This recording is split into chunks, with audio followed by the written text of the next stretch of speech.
Hi there, everybody.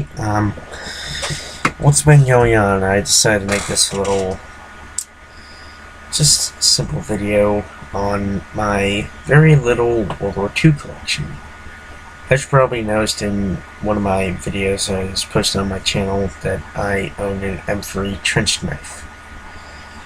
And I did review on that, and I posted it about a couple months ago. And I'll be going over the stuff that's behind me, which is some of the items that I have in my collection.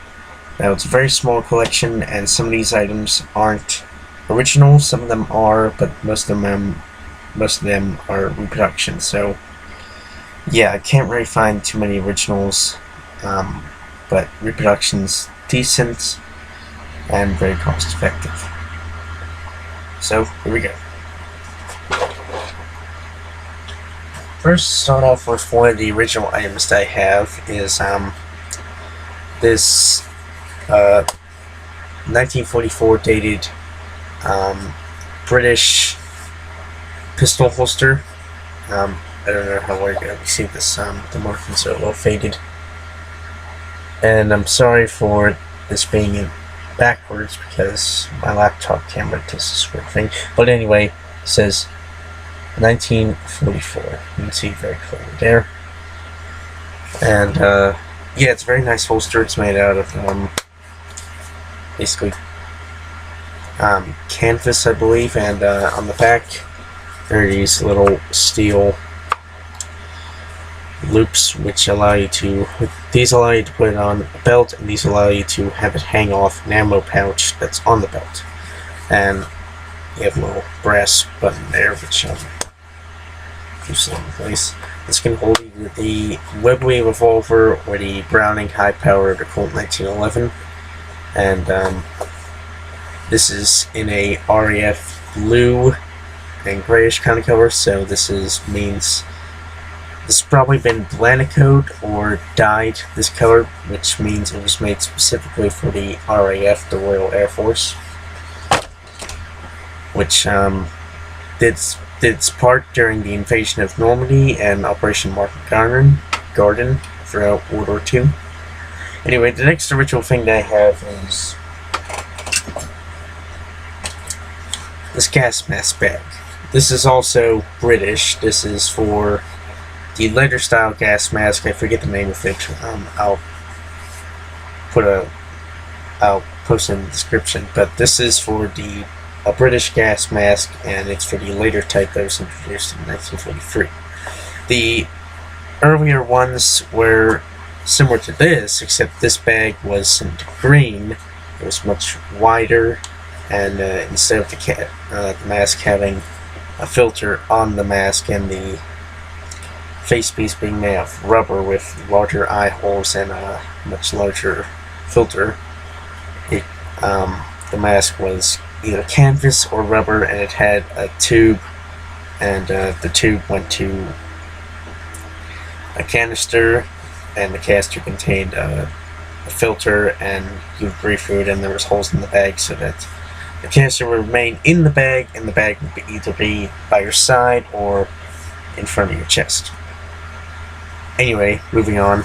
This bag is, as I stated, the later model, and I got this off IMA USA for 20 bucks, and same with the holster, IMA USA. Anyway, it's a little bit rusted, and there's some rust spots here and there, and it's the little metal part here is rusted, but the bag's still fine. Anyway, it says Light Mark II, Light 2, W and G. I don't know if you can see this. 1945. So, just towards the end of the war, this was produced. Yeah, and I don't know how we're going to see this. Sorry.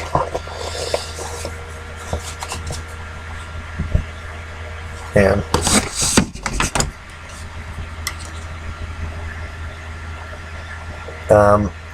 that is a little compartment there. I think that was used to hold spare lenses in case the others became cracked. Yeah, this can hold the mask and maybe a spare filter. And it also has a carry strap, so either be over the front or on the side. And this also has the little metal hooks so that you can loop onto a belt. Anyway, moving on to another original item. This is a United States Colt 1911 magazine pouch, and in there I have a brand new production 1911 magazine that I got at the gun show where I got this, and in there I just have snap caps. Fills the magazine. I'm hoping to get another one because I only have one at the moment. Anyway, this pouch is once again, I don't know how we're gonna see this, but it's kind of fade away. You can probably read that. It says 1918, so this pouch is 95 years old, because right now the date is 4/7/2013, so this pouch is very old. Hard to believe how old that is. Yeah, anyway, this is basically made out of cotton canvas, and it has the lift dots with the little brass buttons there. And they later changed this to a different design. Later on, they changed this to a different design instead of having these two buttons, because it was kind of pointless, because you can't really access a magazine like that. They were changing, instead of having two buttons, they just had one right in there. And this is where you pass the belt through, just a little canvas loop. Yeah, anyway, that's a very nice product. I'm very glad to own something from that time period. Very good condition. Now, this right here is a very interesting piece. This is I got this at the gun show where I got this and as well as this. It was at the Monroeville Convention Center in Pittsburgh, which is where I live. Anyway, this is an interesting example of a helmet. This is a World War II Canadian helmet. And it's very interesting because during World War II, the British and Canadian and Indian, whatever, Australian helmets basically had a elasticated chin strap. This elasticated chin strap was to, when it was over your chin, it would adjust very easily so that you don't have to go through the process of adjusting a little clasp that's on it, or a little buckle that's on the chin strap. This does not seem to be a World War II chin strap. It's a different design. It basically consists of a little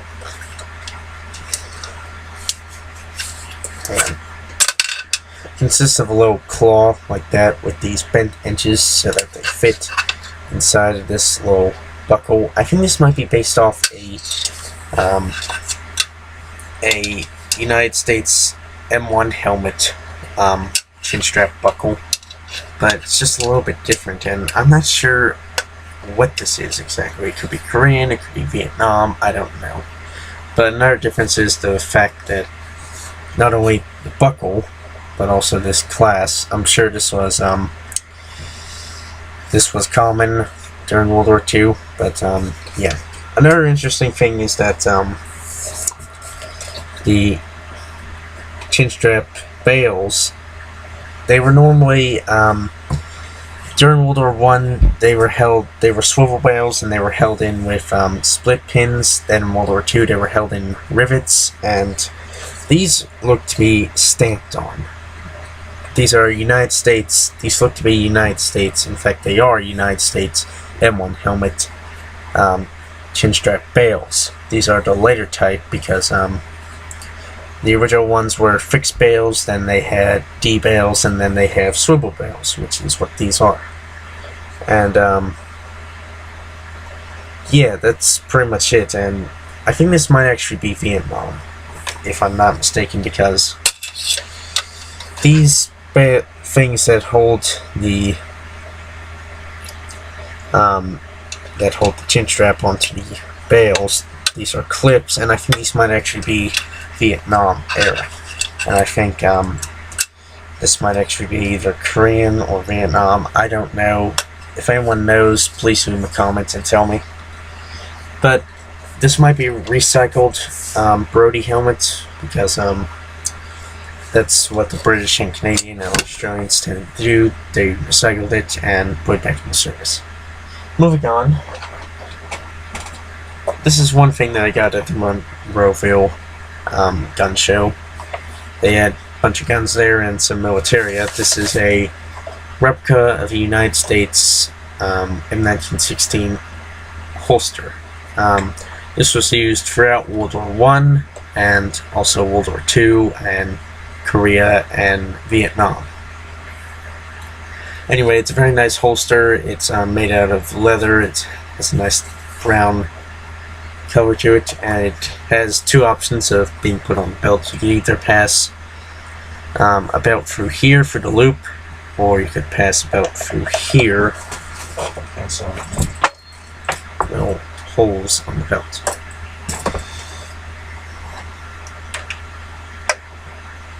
Sorry.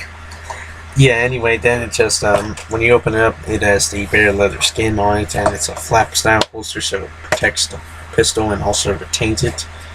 And it's just basically held on with this little button here. It did originally have a little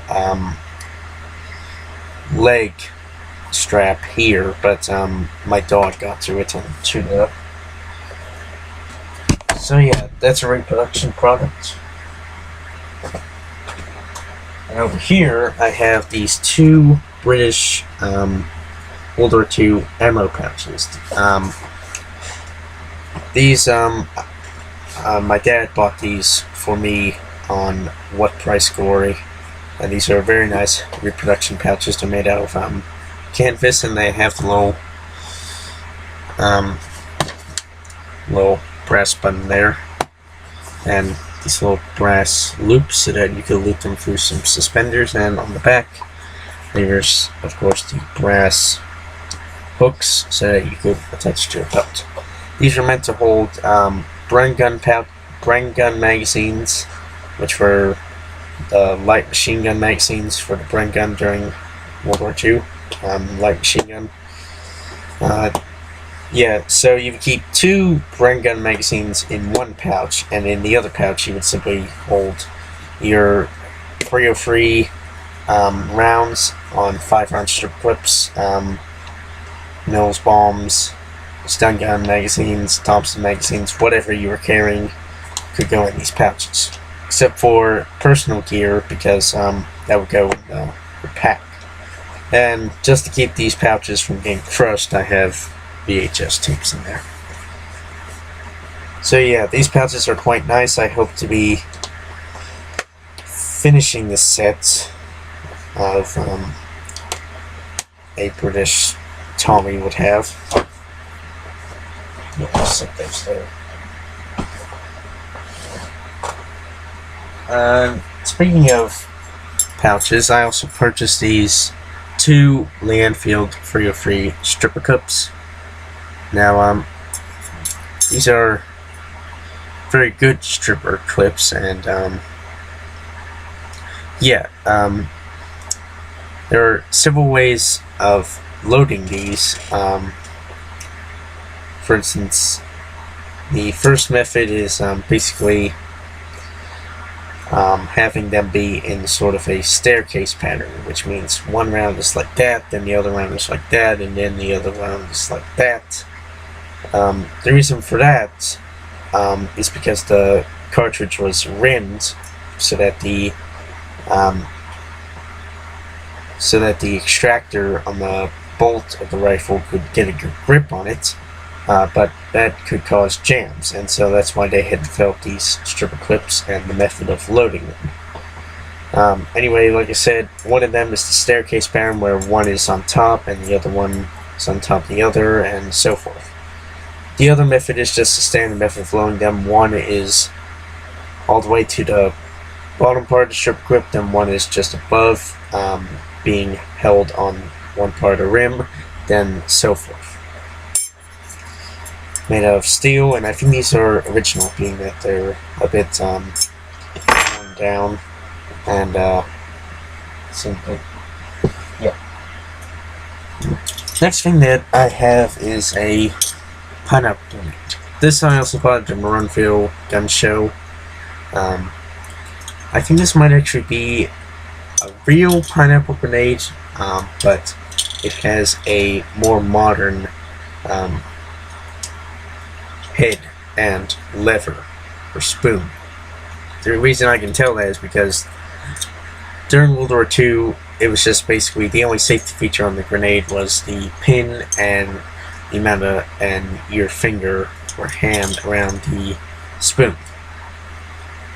And nowadays they made them a bit safer, being not only having the pin and spoon, but they also have a little safety thumb clip, which wrapped around the handle, and when you're ready to use it, you would just go like move your thumb across it, which would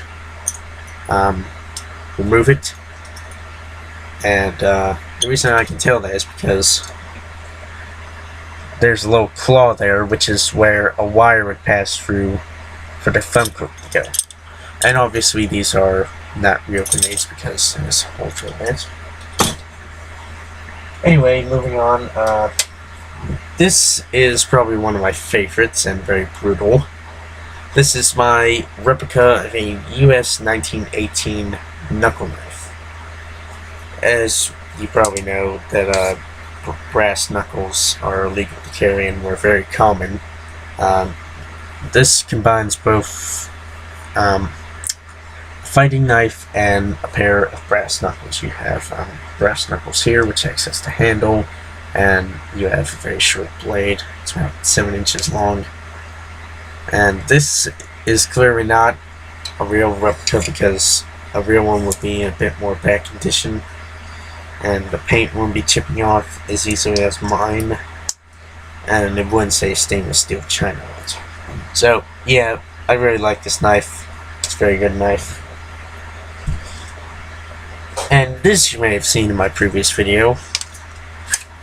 It's my replica of an M3 trench knife. I really thought it was the real deal until someone posted that the markings on it might indicate that it's a reproduction. Yeah, no need in going to reviewing this. You watch the video and you'll find out. Anyway, last two items that I have. This is just basically a little plastic compass that I bought. It may not be a rich World War II, being that it's plastic, and probably some of them, probably the ones in World War II were made of metal, but it's still a quite nice compass. The same exact design as the ones would have been used during that time. And this I purchased. This is a replica of a carousel first aid pouch. What it consisted of was basically a little tin which contained a bandage, some sulfa powder, and maybe a little morphine syringe. Yeah, it's basically a nice, very nice reproduction. It's also made out of cotton twill canvas, and on the back it says Kirkland 1942, and it has the US stamp on it and the little wire hooks on it, so attached to your belt. Yeah, that's pretty much it for my World War II collection, and I don't really have anything else. I haven't really been focusing on this since I've been doing other things, such as focusing on school. But yeah, I hope you enjoyed this video, and I'll see you guys next time. Goodbye.